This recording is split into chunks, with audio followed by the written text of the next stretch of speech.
Morning. My name's Robert Sunderland. Apparently I drew the straw to talk about ADA websites and compliance. If you're here for something else, you're in the wrong room. If you're here to learn all about ADA compliance with websites, or at least to get started, I'll try to freak you out a little bit so you pay attention to it.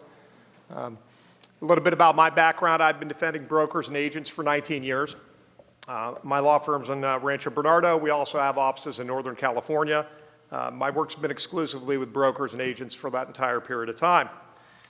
So you're probably all sitting here saying, you know, the only reason why I'm even here is this makes no sense to me at all. I mean, how am I dealing with the notion of a website in ADA compliance? You know, when we think of ADA, Americans with Disabilities Act, we think about handicapped people, people with various challenges, and we hear about, you know, you have to have a ramp to the sidewalk, you have to have braille, maybe you have the birds that tweet at the sidewalk so you know when it's time to cross, things like that. But you think a website, that just doesn't really make a lot of sense to me. I mean, that's not a store, that's not brick and mortar. And you're right. If the world didn't have any attorneys, the rest of the world would probably agree with you. Unfortunately, there are too many attorneys in the world. Yes, I'm one of them. I don't like them for the most part, though, I'll admit it. I'm a defense guy. I don't go around suing people. That's just not my style. Doesn't mean there aren't some real plaintiffs out there. I just have a hard time meeting them in my profession. I never met anybody that sued a realtor that I liked, so I guess I'm biased. But anyway, with that in mind, we've got an abbreviated session this morning, but I want to go through it. The idea is, look, you're not going to walk away from this session this morning with the 206 identifying features of what your website should have. I'm not going to be a technical geek and put you to sleep.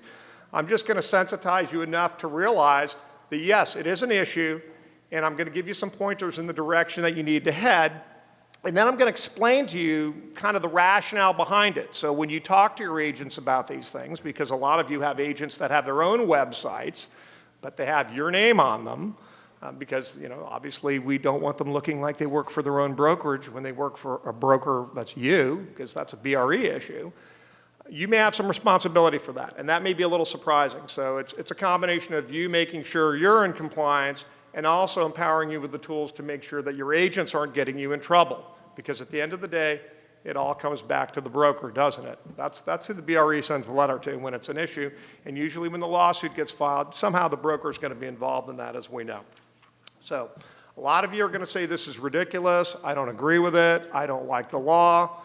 And I can just say, yes, that's the government at work. That's what they do. They create laws for us. So the idea is, if you know what the law is, then maybe you're not going to get caught. You can complain later. Comply first, complain later. So that's what I always say. So the idea of the Americans with Disabilities Act is that we have a slew of handicapped people throughout our nation, and it relates to all kinds of handicaps. It can be a visual, sight-impaired issue. It can be a hearing issue. It can be a cognitive impairment issue. That can be all kinds of things. Even colorblind can be considered a disability. There are all kinds of disabilities. And so our websites, in theory, are supposed to accommodate these individuals. The idea is, getting back to this brick and mortar notion, you're saying to yourself, give me a break. My website is virtual. It's online. People don't enter my website physically. They enter it electronically. What kind of barriers are you talking about? And to make it real simple, and I know it sounds ridiculous, but if you're blind, can you see the website? Maybe you might get navigated there, but are you going to be able to navigate through the website? And the answer is, if you're not ADA compliant, if you don't have the features, no, they're not going to be able to navigate around. What if you can't hear? That may be an issue. So we have to worry about those things. A lot of you will say, well, wait a minute, Rob. You know, I heard that the law really hasn't come into effect. That, you know, it was going to be in 2016, but it's the government, and they don't deliver anything timely. So I don't really have to worry about it, right? I mean, what's the big deal? I mean, I even heard somewhere it was going to be 2018. I mean, you tell a realtor that they've got 2 extra years to do something, and, you know, good luck. I'm surprised anybody's here, to be honest with you. But the truth is, I'm actually discouraged by that. My concern is, for 2 years, we don't necessarily have the rules. We don't really know what it takes to comply. For 2 years, everybody in this room is a greater target because the Department of Justice may not come knocking on your door if you're not a big box brokerage. They may not be the ones that file the complaint because they can. It may just be an individual. And there are these people that go around, and yes, I'm a cynic because I'm a defense attorney, but there are these people that go around looking for people to sue. That's their job. That's what they do. And they have an attorney who files lawsuits for them. And they claim, hey, look, you know what? I had a problem. I mean, we've seen it over the years. The people in this room, if you've been doing this for a little while, you may remember back in the early 2000s when we had those lawsuits about the disclosure of the annual percentage rate, the truth in lending lawsuits, the classic shakedown lawsuit where you would advertise something online or in a flyer or whatever about a loan. You can buy this property for X amount of dollars a month, but you didn't give the full APR disclosure, and lo and behold, you got a lawsuit in your hands. And those lawsuits, that was a cottage industry, particularly in Southern California. These things were getting filed like mad. And they would settle them for, $5,000, $7,500. They started around $10,000, $15,000, and as time went on, they kind of worked their way down, and then eventually somebody came to me and we got rid of them for zero, but they didn't come to me at first. So people were paying more. Those lawsuits happened all the time. It was ridiculous, it was a shakedown, and these will probably be no different. Now, that's not to say that I'm not sensitive to disabilities, so I'm going to give you that disclaimer right away. I am, but I'm a cynic because I'm a defense attorney, and I don't like people in this room getting shaken down by somebody because they say you didn't comply. The notion of compliance with ADA isn't a matter of I didn't realize I was doing anything wrong. There was no intent on my part. We're not talking about a criminal act where intent comes into it. If you violate the law, they're going to come after you.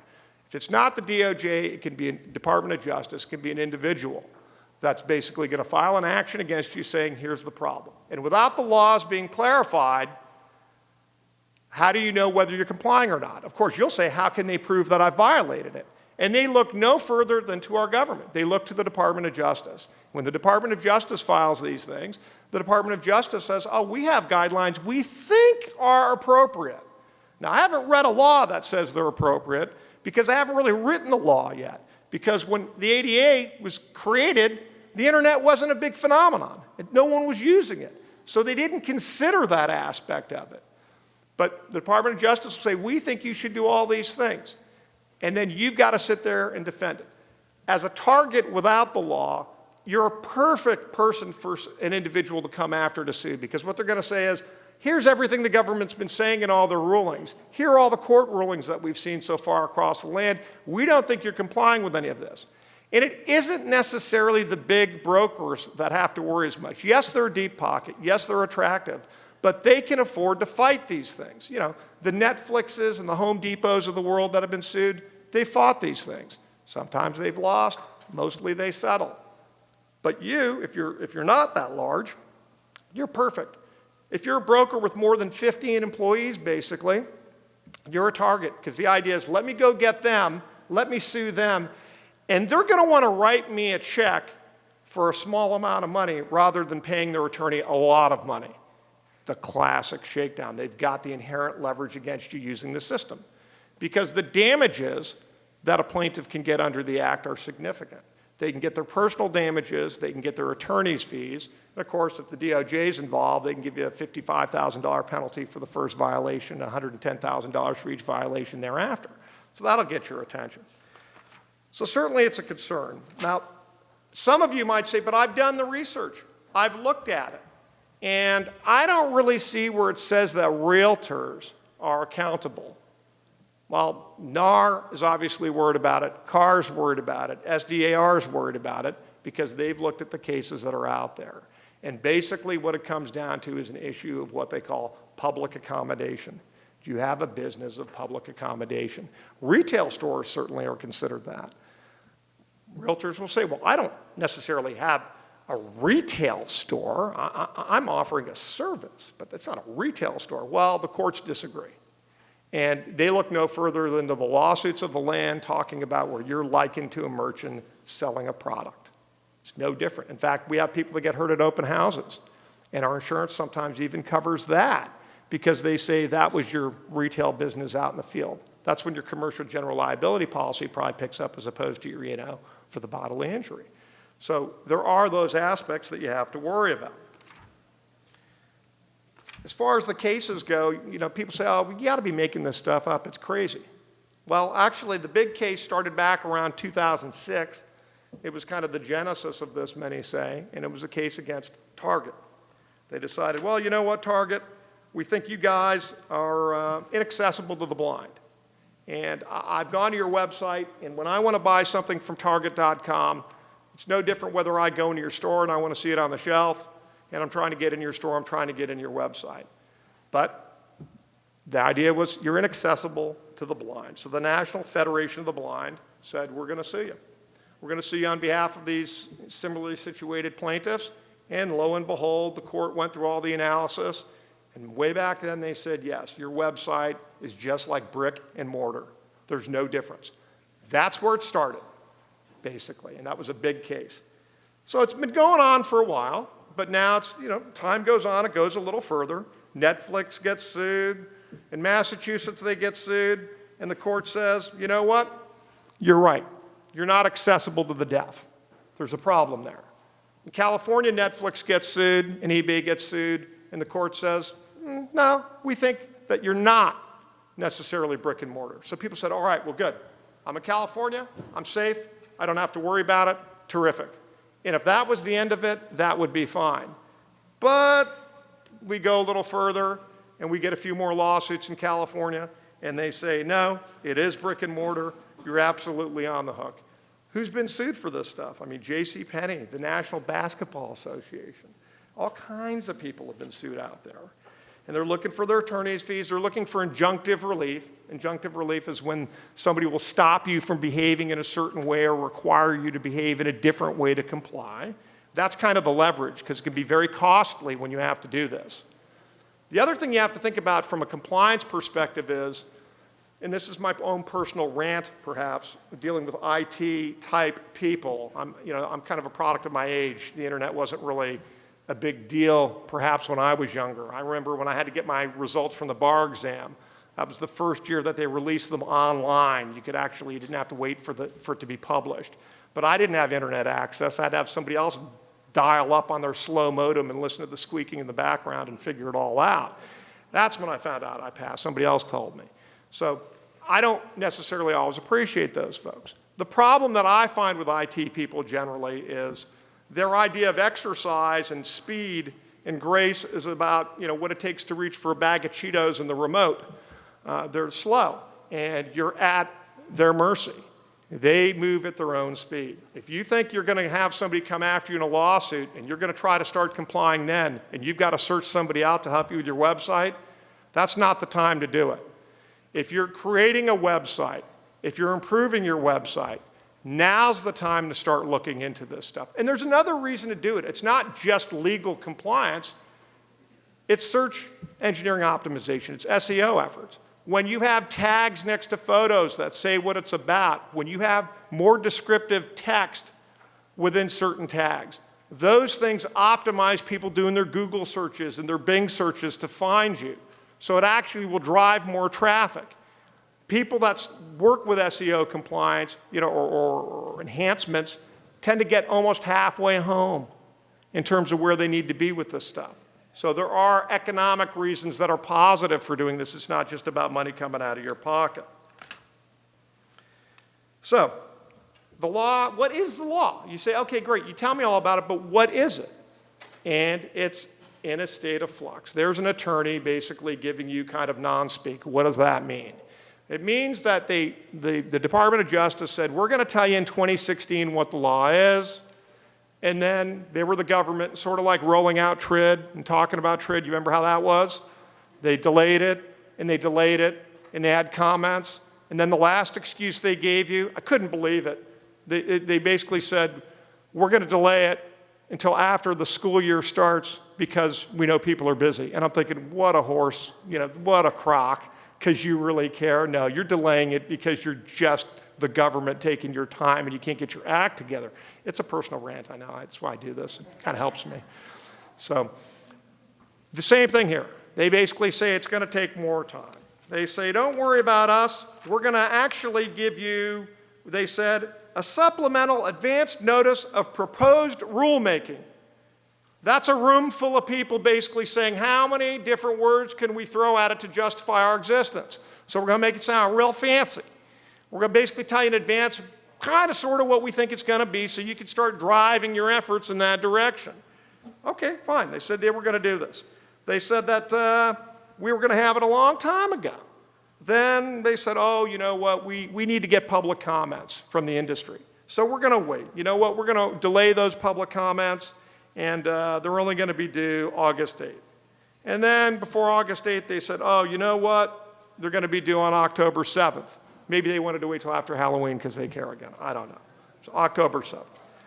So, and when, probably any day now, they'll tell you, October 7th isn't so good. Maybe we're going to delay it another 3 weeks or a month or whatever it is.